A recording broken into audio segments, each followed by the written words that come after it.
We had 14 different sites in I think it was 11 different countries.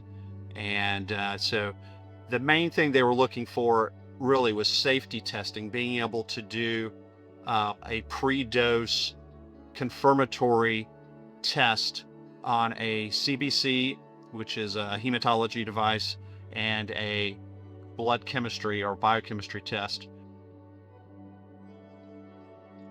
What they were looking for is just making sure that, this pre-dosed confirmatory test, that the participant had acceptable, their blood levels were acceptable for their specific inclusion and exclusion criteria.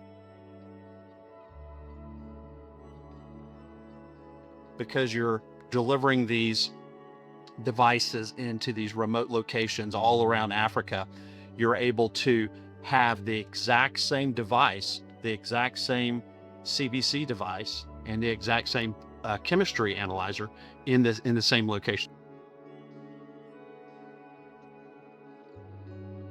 Secondly, I would say the other important thing that was important for this clinical trial was improving their participant enrollment.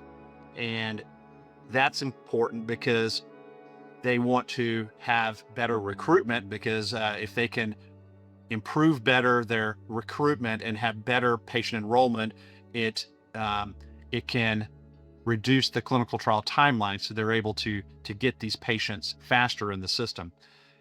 In addition, because you're bringing point of care closer to the patient, you're essentially expanding access to these participants in remote locations, and bringing it closer to them, so they don't have to drive 3 or 4 or 5 hours to a academic center or a research center or a big town.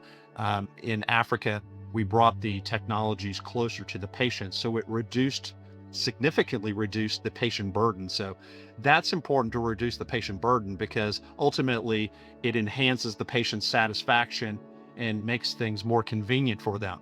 And when they had better satisfaction, because patient satisfaction is a key element in clinical trials, it can ultimately increase the patient's or the participants' retention.